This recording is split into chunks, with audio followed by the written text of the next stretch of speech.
have a permanent record, basically, of things that I addressed recently in class. So this is about completing the final portfolio.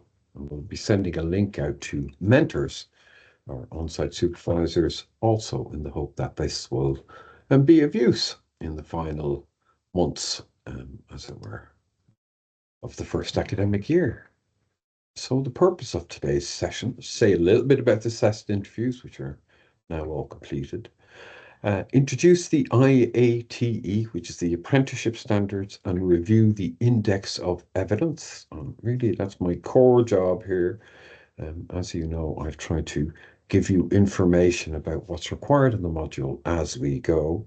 So while I will address reflection on practice, element 3, set expectations for the portfolio submission, and very, very briefly indeed, consider the Viva, you will get further information about those things at a later date. So today, let's have a little focus on the index and an overview of what might be expected in your final portfolio, which, as you know, is due in June. So just a little kind of reflection from what the staff see. You know, we talk to each other about how classes are going and what's this group like. As I am sure you talk about us, that's all good. But what we definitely notice is the depth of experience, skills, and understanding that you already come with. There's definitely enthusiasm, positive responses to new learning, and of course the inevitable challenges, which include new learning, a return to learning, sometimes after quite considerable period of time, getting your head around assignments, timing of work, trying to have a life. So we know that it's both challenging and, we say, worthwhile. A little bit of challenge for staff, for us lot, in changing assessments midstream. Such is the world. This is how things go. But I think we're making progress. I hope we're all making progress together because our ethos is always we all move forward together. Sometimes that might mean we're waiting for things to happen, but at the moment we are all moving forward together, and it's a pleasure to be able to say that everyone passed the assessed interview. And that demonstrated your communication skills at RDP level, readiness for direct practice, which is a requirement of Social Work England. So you have shown that you can actually talk to a person. It's a pretty good thing. There are links and feedback to follow. You'll have heard the verbal feedback. Now, I'm guessing a lot of you might want to go and listen to that again, hear what they have to say. Some people have been able to access the links, some people not. It might be a little bit of technical jiggery pokery that I will have to sort out, but we will make sure that you get that feedback. Also, the links, this assessed interview is part of your portfolio, but you don't have to do anything about that. We will enter your feedback, portfolio, links, etc., into that at the end of the year, so you don't have to do anything additional.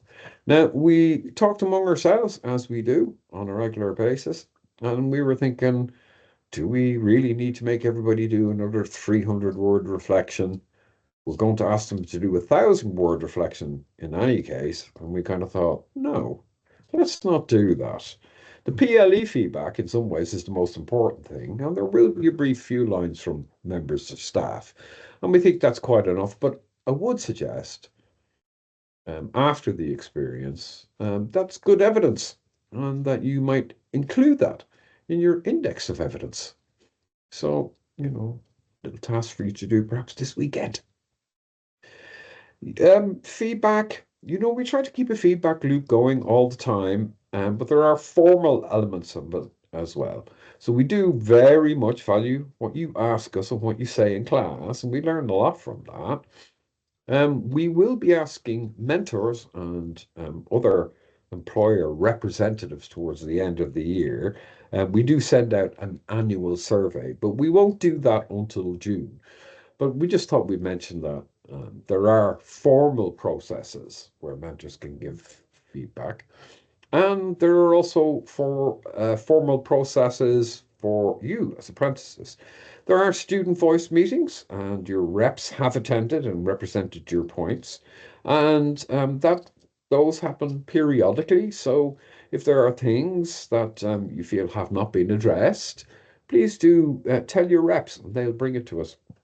There is module evaluation questionnaires and things like that. So there are a number of different ways that you give feedback, and we like it. In actual fact, we do respond to people's feedback, and we have made many changes in the course over the years as a result of feedback that we are given. Okay, let's just have a little look at assignments. Let's see how we can put this together. Let's have a look at the instruction manual. So obviously, in the big picture, we have on and off the job learning. So you've done two modules. Yay! Transitions into social work, that was kind of an early one. And then you completed Introduction to Law Policy and Ethics. Everybody submitted, I believe. Well, I haven't double checked, but I think so. And the grades will be released in April, so something to look forward to. Obviously, you have started a new module about foundational skills and knowledge from practice, which I believe Jacqueline is leading this year. And the assignment for that is due towards the end of May. But for my purposes, of course, I want to talk about SW4014 on the job learning, which is a kind of a rolling module on the job, rolls throughout every academic year. The portfolio is due on the 16th of June. So really what you're doing now is kind of starting to put that together, and I'm wanting to address today some of the elements still left to do. There is going to be a Viva on the 24th and 25th of June. And again, you will get further information about that, but just so you can note those dates. So this is what the portfolio looks like. There's a confidentiality statement because you must make sure that no names of people with lived experience or indeed your families or carers also, you don't like it if you put in their names. So you have to sign a little confidentiality statement to that effect. But that's part of the portfolio template, and it only really requires your signature. The journey into social work assignment is going to be part of the portfolio as well. You have completed that, SW4011. And really, that's there as a kind of a way of helping you reflect about what you've done in the first year and how far you've come. The assessed interview with feedback from PLE, that already. Again, we will upload that for you. You don't actually have to do anything separate, which leaves these three little items down below: the index of evidence, the reflection on practice, and the final mentoring agreement. So today I'm going to kind of sketch out some rough details about them. And as I said earlier, there will be further information about these things at a later date. So just kind of have you give a sense of how we market. This is, out of 100, really, the reflection on practice is about 30 marks, 32 precisely. The Vive is about 20%, and the portfolio then is 48%. So we don't break the portfolio down into different elements. We just give you a whole grade for the whole thing. I think I've said this a few times before, but repetition isn't a terrible thing. Partly what we're doing this year is getting you used to the processes of on-the-job learning so that when you go into your contrasting learning experience next year and the final practice learning experience in the year after that, you'll kind of have a sense of what is involved and what the expectations are and how you put these portfolios together. So the Viva, just a quick note, it's a short presentation about progress and learning throughout the year.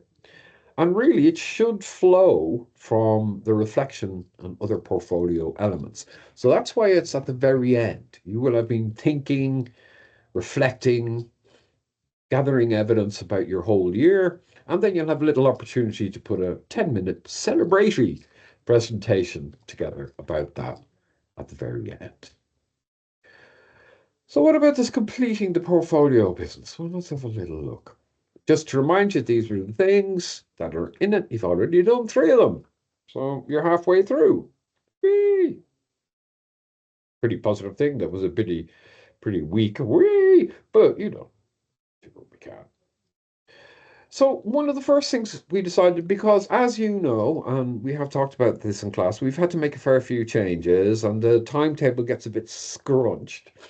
And that meant that we would have ended up in a situation where we were asking you to do a midway review and then very quickly to do a final review without really giving that the time and the effort that, or the space, I suppose, that it required. So what we're going to do is we're going to drop the midway review this year. So we're not going to ask you to do that. Now, I put that little speech bubble there saying, Dermot, you are really annoying me now because I'm quite conscious of the fact that about 17 or 18 people have actually started to do a review. This is not wasted effort because that effort then can be used in the final review. So, really, to spin it, I suppose, you've already started doing work on the final review, so that is not wasted effort. You might need a little bit more information about how to do this in detail. And, this will be an ongoing conversation. It's a process, not an event. But one of the first things you need to know a little bit about is the IATE, the apprenticeship standards. So I'm going to say a little bit about that because that links both to the final review and your index of evidence. And I'd really like you to focus on the index really in coming weeks as a way of kind of preparing you for that final review at the end. I do have a kind of longer video. I've got a few little things on YouTube, and it talks about professional standards over the whole program. It's about 15, 20 minutes long, something like that. And, you can go and have a look at that. I'll post that link on Canvas as well. And it will send a link to mentors. It just gives a brief overview about all the various professional standards involved in the course.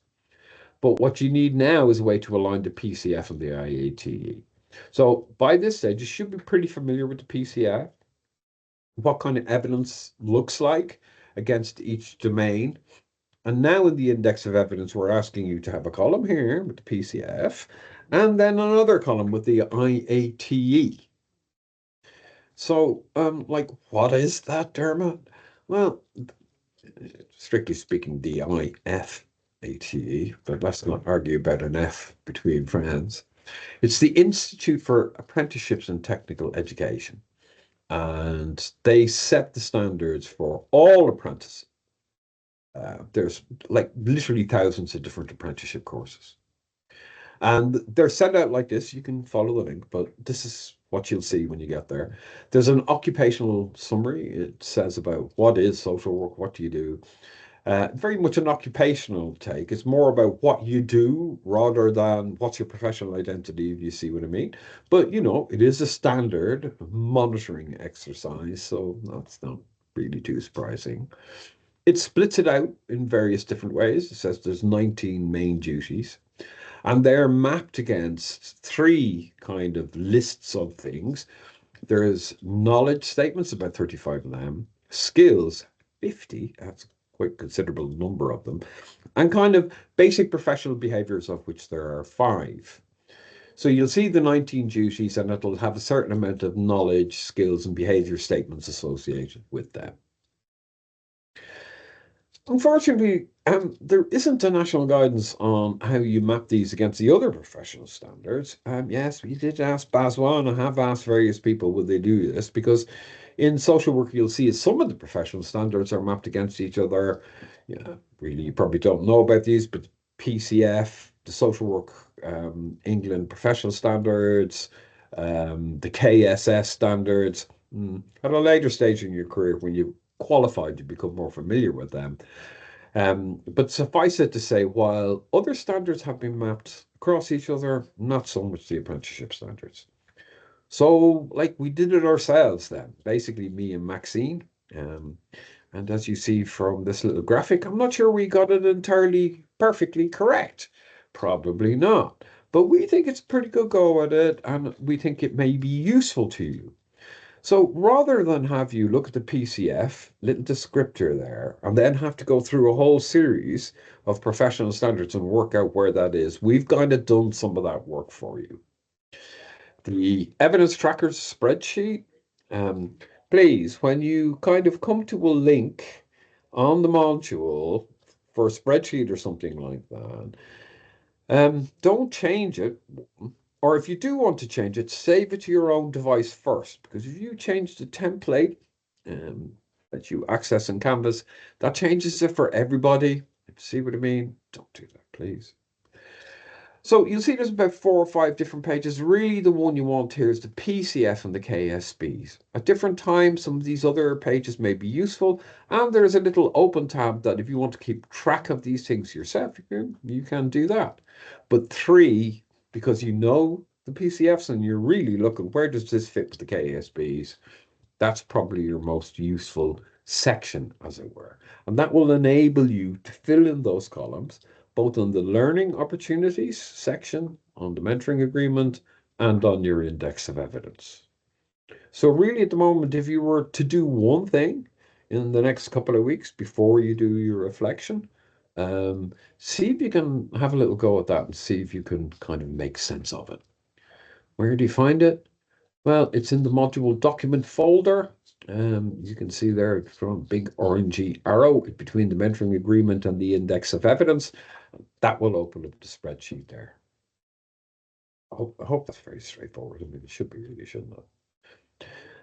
So just thinking a little bit, anticipating about the final review and some of the other elements. Really, I wanted to focus on the index of evidence and the IATEs, trying to get some clarity around that.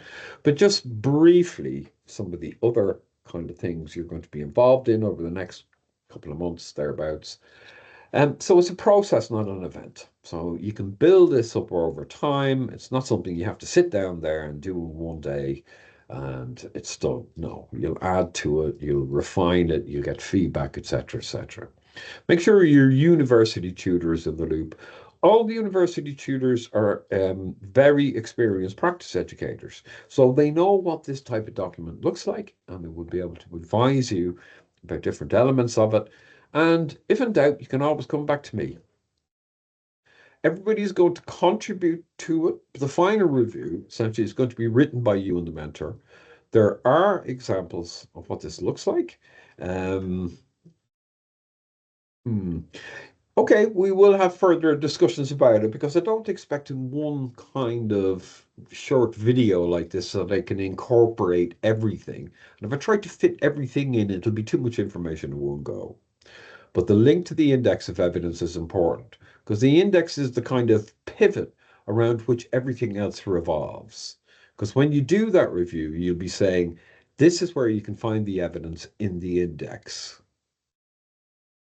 That makes sense? So we'll talk about this more and I'll repeat it and come into class the usual sort of a way. You can ask questions about it.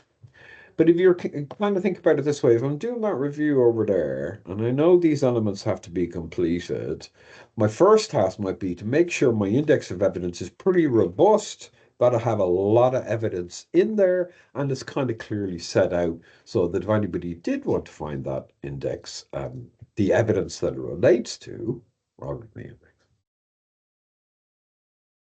Sometimes I do wonder about myself. But if anybody ever wanted to look at the actual evidence, they will be able to locate it via the index, and they would see clearly how that contributes to the assessment of your on-the-job learning. I know that I said I would only briefly do this, but I am only going to briefly do this, but I will mention it because the reflection and practice is obviously the other big ticket item, if you will, in the portfolio. Counts for about a third of the marks, and so on and so forth. So we will give you some information about models of reflection, many of which you'll already have been introduced to, and certainly will have come across them from your first module here. So models can improve reflection, but it's not the only way we reflect. Informal discussion, supervision, practice moments, all sorts of different ways impact our practice. Things really that mean something to you. So the basic task is to describe or summarize learning for the first year of the course. You may have noticed that that is exactly what we're asking you to do for your Viva presentation. You can see how the two things might fit together. Now, you can either do this as a general overview and saying, this is what the year was like for me. Sometimes, now you don't have to do this, right? A practice moment, something that happened in the workplace kind of encapsulates all that learning in some way, shape, or form. So you can do that too. So there's a certain amount of flexibility in how you can do these things. Again, we will talk about them in more detail. And ask me, if you kind of come up with something creative, people do. I only have my ideas when I write the assignment. How people respond to it, all sorts of things come up, and you get some great learning for me from those things sometimes. There is full guidance, the recordings, slides, all of those kind of thing, criteria, description, so you can go and have a look at them. They're all in Canvas, but I will be reminding you where to find these things and kind of trying to encourage a bit of discussion and questions and answers, etc., about that in the coming weeks. Can mentors help? Yes, mentors can help because this is a reflective exercise. Just kind of think, oh, why was that important? Not just this happened, this was important to me. Now you tell me why. So mentors are already helping you. Supervision, reflecting in individual cases, guidance, support, all that. I do not expect mentors to read drafts. That will be asking too much of them. So if you want feedback on your work, you can submit to Canvas. I believe 28th of April is the date.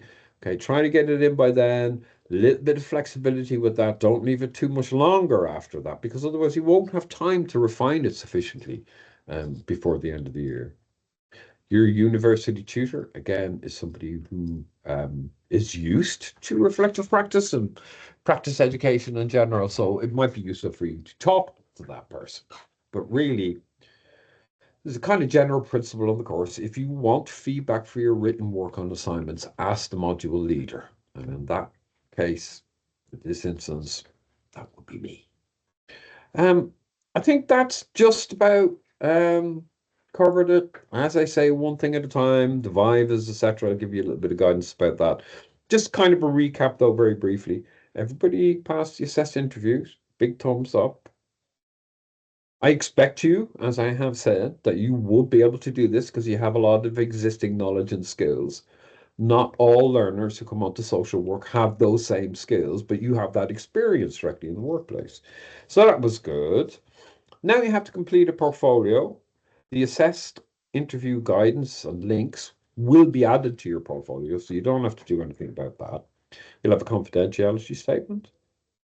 You will have the journey into social work. You've already done that. So there's already 3 items more or less finished. Today, I wanted to focus on introducing the apprenticeship standards so you get used to them. A little later in the year than I would have liked, but such is life. There's a way of converting or aligning, as it were, the apprenticeship standards with the PCF. And that's what that spreadsheet is for. And you can find that spreadsheet on Canvas. And I would like you to start doing that in your index of evidence. So you have a PCF column, you'd be doing that. Now starting in adding in the IAT standards. That will also be asked of you in your final review in the learning opportunities and the assessment of those. So we'll be asking you to kind of put both sets of standards in that final version. I do not expect people to be able to get that all in one go. So it'll be a process of going along and learning together, ask questions. I have stressed asking questions, and I did a little bit about feedback earlier on. And there's a genuine reason for this. It's because I don't know what you want to know. I have a kind of a sense of how it should be, but I don't know, for example, when I am not explaining things properly. The best way to find that out is ask me, and then I will get a better sense of where I am going wrong, where I need to fill in the gaps. There is going to be a reflection on practice assignment, which will kind of incorporate the whole year. You can do a draft roughly around the end of April, and we will give feedback, and there will be a little bit more information about that. But again, it's a process. So you do a draft, but the final version will go into the portfolio on the 16th of June. Similarly, the last thing is the Viva. All that other work you've done in your portfolio should kind of logically lead you on to the content of that Viva. So really, that's pretty much all I want to say. Have I said get in touch? Get in touch. Have I said that sufficiently enough times? I think I do. So in that case, apologies for any deficiencies in the recording and so on. But that's it from me for this one. And thank you very much and bye.